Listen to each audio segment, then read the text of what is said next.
திரு ஆனந்த் அவர்கள் வாங்க, தொழிற்சங்கத்தில் ஈடுபடுறவர். உங்களுடைய கரகோஷங்களுக்கு இடையே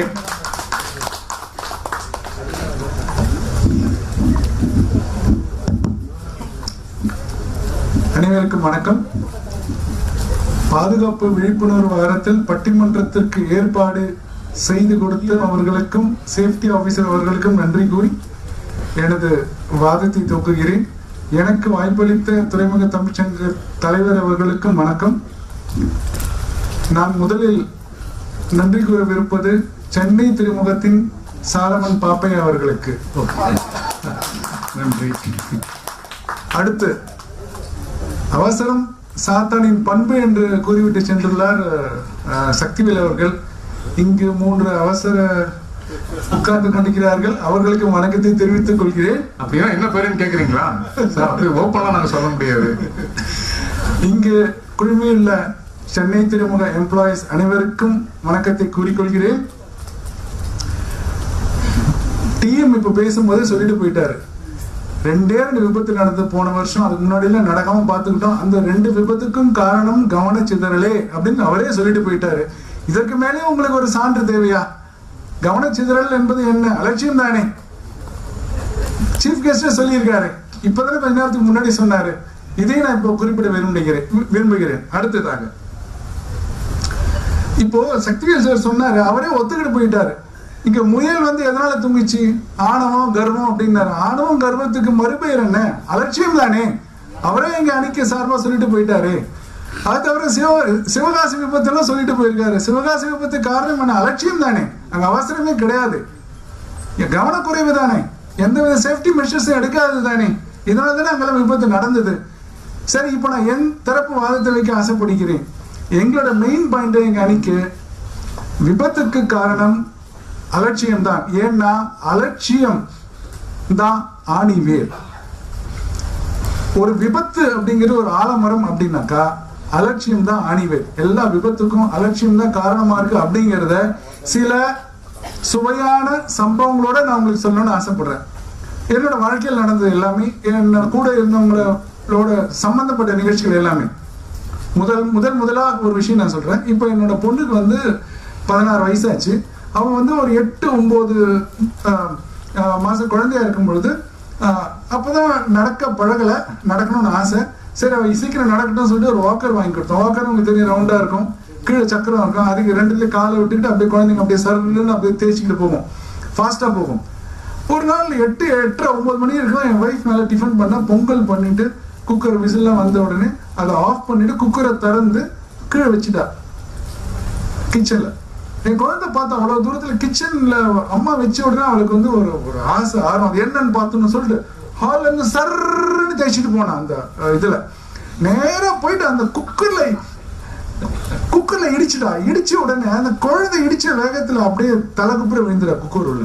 நல்ல வேலை சின்ன குக்கர். இந்த இடத்துல தழும்பழிச்சு ஒரே அழுக. நானும் என் ஒய்ஃபும் குழந்தைய தூக்கிட்டு பக்கத்துல இருக்க அப்போலோ ஃபார்மசிக்கு போனோம். நல்ல வேலை பெருசா ஒண்ணும் இல்லை, இன்னும் லேசா அந்த தழும்பு இருக்கு. இதுக்கு வைஃபோட கவனக்குறைவு தான் காரணம், அலட்சியம் தான். அவன் ஒரு நிமிஷம் அவன் குழந்தைக்கு எக்ஸ்ட்ரா கான்ஷியஸா இருந்தாலும் கூட ஒரு சின்ன ஒரு அலட்சியம், மேலே இடம் இல்லைன்னு கீழே வச்சுட்டா. அந்த கவனக்குறைவு இல்லைனாக்கா அன்னைக்கு அந்த குழந்தைக்கு அந்த சின்ன அடிபட்டு இருக்காது, அந்த தழும்பு இருந்திருக்காது. இது என்னுடைய முதல் சம்பவமா நான் சொல்லணும்னு ஆசைப்படுறேன். ரெண்டாவது விஷயம் நான் சொல்றேன். இப்போ உங்களுக்கு தெரிஞ்சிருக்கும், 6ஆம் தேதி தமிழ்நாடே ஒரு பெரிய விழாவை ஒன்று கொண்டாடிச்சு கோவில்ல. என்ன விழான்னு உங்களுக்கு தெரிஞ்சிருக்கும், திருநள்ளாறு சனி பயிற்சி நடந்தது வாக்கிய பஞ்சாங்கப்படி. இப்போ ஆக்சுவலா எனக்கு இப்போ அஷ்டம சனியில நான் விலகிட்டேன். எனக்கு ஒரு பெரிய சந்தோஷம். அப்போ இதை நான் சந்தோஷமா இதை நான் ஒய்ஃப் கிட்ட சொல்லும் போது நான் சொன்னேன், ஒய்ஃப் என்கிட்ட ஆக்சுவலா 2 வருஷத்துக்கு முன்னாடி என்ன சொன்னா, எங்க உங்களுக்கு அஷ்டம சனி வரப்போகுது, அஷ்டம சனினால விபத்து, நீங்க ரொம்ப ஜாகிரதையா இருக்கணும் அப்படின்னு சொன்னேன். நானும் சரி அப்படின்னு சொல்லி ரொம்ப கான்ஷியஸா தான் இருந்தேன் 2.5 வருஷம். அப்போ நான் என்ன சொன்னேன், ஒரு விஷயத்த என் ஒய்ஃப் கிட்ட சொன்னேன், இல்லப்பா 7.5 சனிங்கிறது 7.5 வருஷம், அஷ்டம சனிங்கிறது 2.5 வருஷம். 7.5 வருஷத்துல அந்த சனி என்ன கெடுதி விபத்து எல்லாம் பண்ணுமோ அதெல்லாம் அஷ்டம சனி அந்த 2.5 வருஷம் பீரியட்ல பண்ணிடும் அப்படின்னு நான் சொன்னேன். உடனே இது ஞாபகத்துல பேக்ரவுண்ட்ல இருந்தது எனக்கு.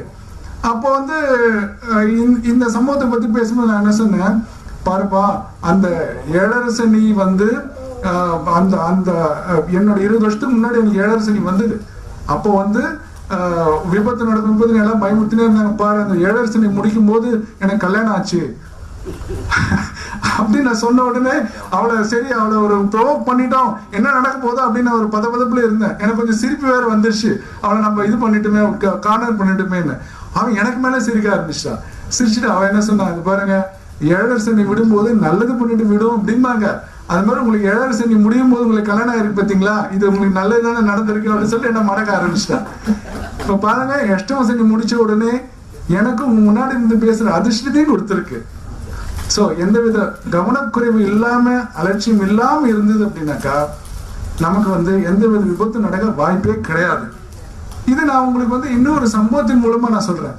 அது நமக்கு கூட இருந்த ஒருத்தருக்கு நடந்த ஒரு அசம்பாவிதம் பத்தி. ஒரு போன வருஷம் அவருக்கு வந்து இங்க ஃபேர்வெல் பார்ட்டி நடந்தது. அவர் இன்ஜினியரிங் டிபார்ட்மெண்ட்ல ஒர்க் பண்ணிட்டு இருந்தாரு. அவர் எனக்கு க்ளோஸ் ஃப்ரெண்டு. அவர் ரிட்டையர் ஆயிட்டு 20 நாள் தான் ஆச்சு. 20 நாள் கழிச்சு ஃபர்ஸ்ட் மாசம் பென்ஷன் கூட வாங்கல அவர். அது 20ஆவது நாள் வந்து அவரோட பையன் கிட்ட இருந்து எனக்கு ஃபோன் வந்தது. ஒரு 12 மணி இருக்கும். ஃபோன் எடுத்த உடனே என்னப்பா சொல்லு அப்படின்னு. அவன் என்ன சொன்னா, அங்கிள் அப்பா இறந்துட்டாரு அங்கிள்னா. எனக்கு ஒரே ஷாக், என்ன ஆச்சுன்னு தெரியல. என்னங்கன்னா என்ன ஆச்சு அப்படின்னு. இல்லை அங்கிள் இந்த மாதிரி ஆக்சிடென்ட் ஆயிடுச்சு, ஹாஸ்பிட்டலுக்கு கொண்டு போன இறந்துட்டாருன்னு ஒரே அழுக அவனுக்கு ஃபோன்லேயே. அதுக்கப்புறம் தான் லஞ்சுக்கு அப்புறம் தான் எனக்கு முழு விவரமும் தெரிஞ்சுது. அவர் ஃப்ரெண்டு வேற யாரும் இல்லை, சிஎஸ் டிபார்ட்மெண்ட் இங்கே இருக்கிறவங்களுக்கு தான் தெரிஞ்சிருக்கோம். அவர் பேர் இளங்கோ. அவர் என்ன பண்ணிருக்காரு, காலையில 4:30 மணிக்கு எழுந்து கோயம்பேடுக்கு போய் பூ வாங்க போயிருக்காரு. பூ வாங்க போயிட்டு வரும்போது அவர் எப்பயுமே ஹெல்மெட் போட மாட்டாரு. நாங்க எவ்வளவு சொன்னாலும் அவர் கேட்க மாட்டாரு.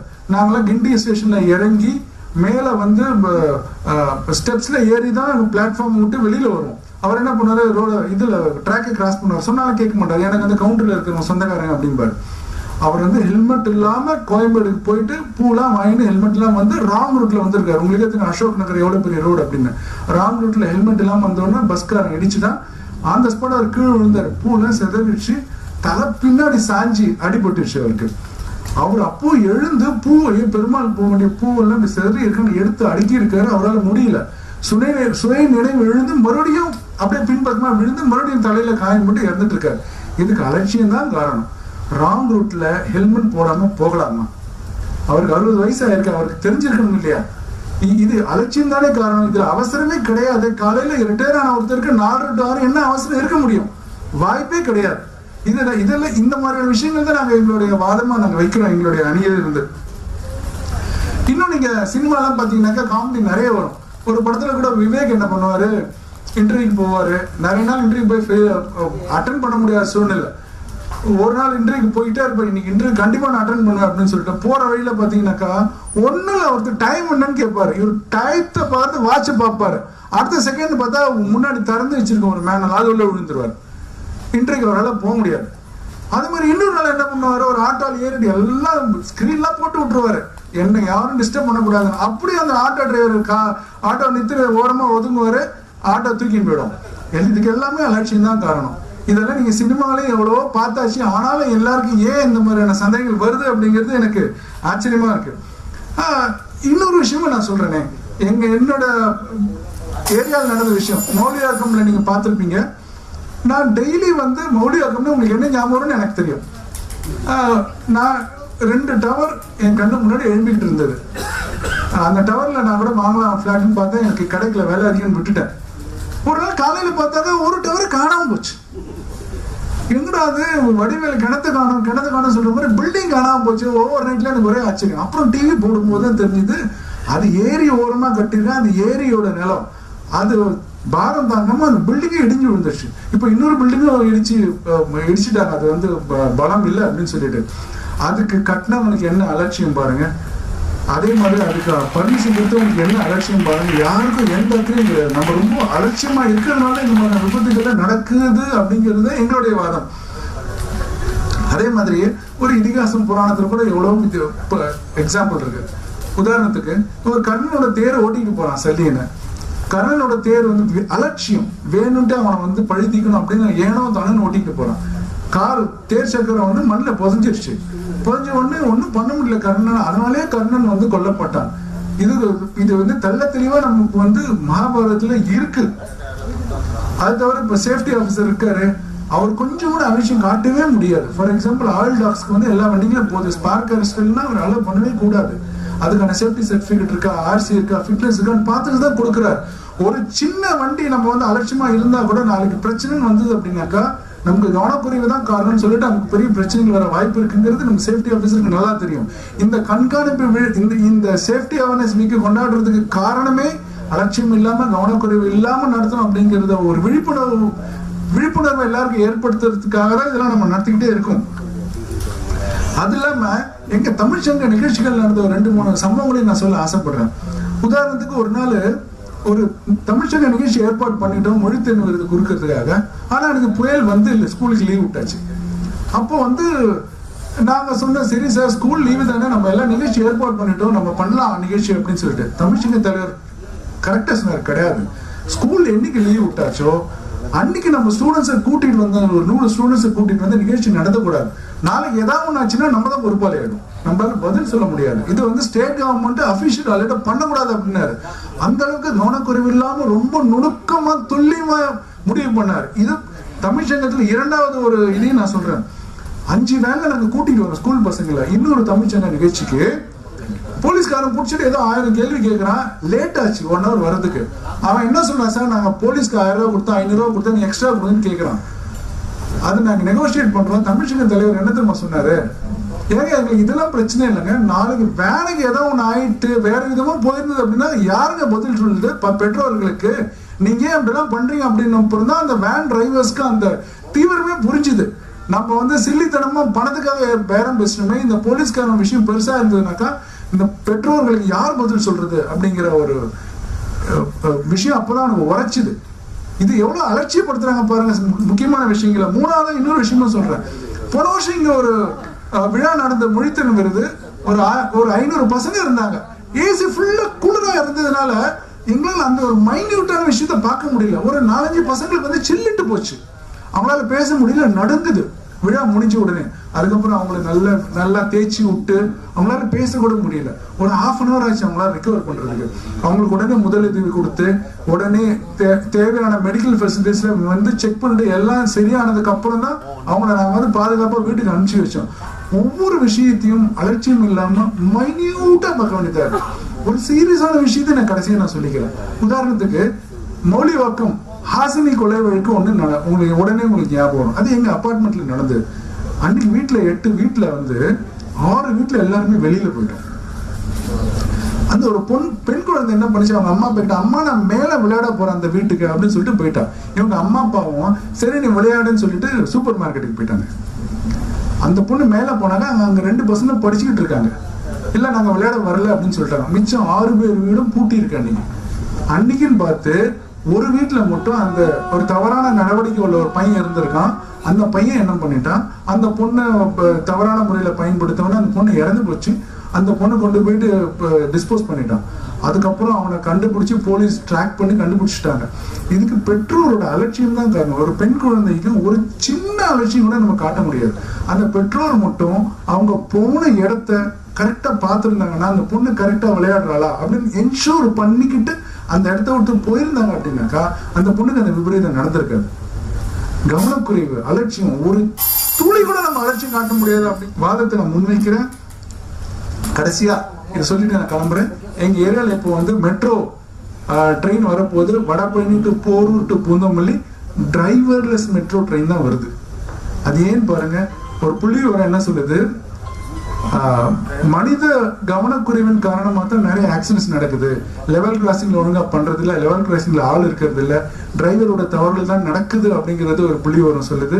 இப்ப பாருங்க, இதெல்லாம் அவாய்ட் பண்றதுக்காக எல்லாமே மெக்கானைஸ் பண்ணிட்டு சாஃப்ட்வேர்ல கொண்டு வரும்போது, டிரைவர்லெஸ்ஸா கொண்டு வரும்போது என்னதான் ஒரு ஆட்குறைப்பு இருந்தாலும், எம்ப்ளாய்மெண்ட் ஆப்பர்ச்சுனிட்டிஸ் போனாலும் கூட டிரைவர்லெஸ் ட்ரெயின்ஸ்லாம் வரும்பொழுது கவனக்குறைவு அப்படிங்கிறது பெரும்பாலும் குறையும் என்ற கருத்தை முன்வைத்து எனக்கு வாய்ப்பு கூறி இதற்கு நன்றி கூறி விடைபெறுகிறேன். நன்றி, வணக்கம். அருமை சார். ஸோ அவசரத்துக்கு மட்டும்தான் பாயிண்ட் பை பாயிண்ட் வைப்பீங்களா? அலட்சியத்துக்கு இதுக்கு மேல என்ன சொல்ல முடியும்? அவர் தன்னுடைய சொந்த வாழ்க்கையில இருந்து சொன்னாரு, நண்பர்கிட்ட இருந்து எக்ஸாம்பிள் எடுத்து சொன்னாரு, அதுக்கடுத்தது இந்த போர்ட்ல நடந்ததை பத்தி எடுத்து சொன்னாரு. சினிமால சொன்னாரு, புராணத்துல சொன்னாரு, இதிகாசத்துல சொன்னாரு, இதிகாசம் வரைக்கும் போயாச்சு. இப்போ இந்த டீமுக்கு கொஞ்சம் கஷ்டம்தான். ஒருத்தர் டிப் டாப் வந்து உட்காந்தாப்புல இன்டர்வியூ பண்றவர் கேட்டாரு, இதுவா தம்பி உனக்கு முன்னாடி பின்னாடி விற்பனை அனுபவம் உண்டா அப்படின்னா, ஓ நிறைய இருக்கு சார் அப்படின்னா. அப்படியா, அவ்வளவு பெரிய விற்பனை வாங்கியா சேல்ஸ்மேனே சொல்லு அப்படின்னு சொன்னா, என்னப்பா வித்திருக்க அப்படின்னு கேட்டோன்னே, என் பைக்கை வித்தேன், என் காரை வித்தேன், என் பொண்டாட்டி நகை மொத்தத்தையும் வித்தேன், இப்ப வீட்டை விற்கிறதுக்கு பிளான் பண்ணிட்டு இருக்கேன்னா. இந்த மாதிரி ஒரு அலட்சியமா ஒரு இன்டர்வியூல பதில் சொன்னா வேலை கிடைக்குமா? கிடைக்குமா? இப்ப சொல்லுங்க.